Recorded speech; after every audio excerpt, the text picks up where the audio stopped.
बरगद के पुराने पेड़ के नीचे कुछ चमक रहा था। लालच में डूबा शिकारी धीरे धीरे उस ओर बढ़ा। उसकी आंखें सोने के सिक्कों पर टिकी थीं, जो किसी रहस्यमय तरीके से वहां बिखरे पड़े थे। जैसे ही उसने सिक्कों को उठाने के लिए हाथ बढ़ाया, पेड़ के पीछे से आवाज आई, जो तू देख रहा है वो खजाना नहीं, तेरे अंत की शुरुआत है।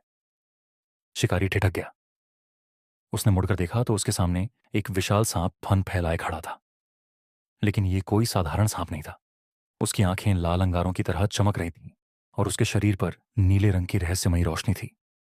सांप ने अपनी फन उठाकर कहा, तूने मुझे पकड़ने का जाल बिछाकर भगवान शिव के आशीर्वाद को अपवित्र करने की हिम्मत की है। तुझे क्या लगता है मैं तुझे छोड़ दूंगा?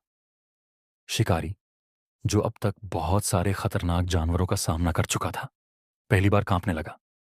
लेकिन उसका लालच अभी भी जिंदा था। उसने अपनी तलवार निकालकर सांप की ओर इशारा किया और हंसते हुए कहा, मैंने बड़े बड़े शेरों को भी शिकस्त दी है। तू तो सिर्फ एक सांप है। मैं तुझे पकड़कर अमीर बन जाऊंगा। सांप ने मुस्कुराते हुए कहा, तो फिर आ, देखता हूं तेरा साहस। शिकारी ने जैसे ही सांप की ओर झपटने की कोशिश की, सांप हवा में गायब हो गया। अचानक चारों ओर अंधेरा छा गया।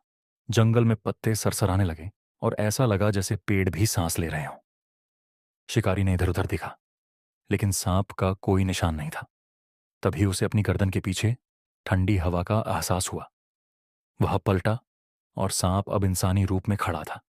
उसकी आंखों में गुस्सा और रहस्यमय शक्ति का भयानक मेल था। उसने कहा, तूने प्रकृति को चुनौती दी है, अब तू अपने कर्मों का फल भुगतेगा। सांप ने हाथ उठाया और जमीन अचानक धंसने लगी। शिकारी चीखता हुआ गड्ढे में गिरने लगा।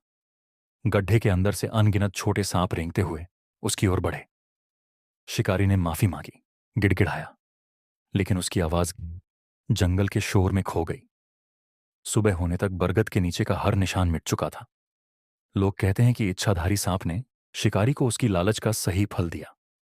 उस दिन के बाद उस जंगल में कोई भी शिकारी जाने की हिम्मत नहीं करता, और जो भी वहां जाता है उसे सिर्फ एक ही आवाज सुनाई देती है, लालच का अंत हमेशा विनाश है।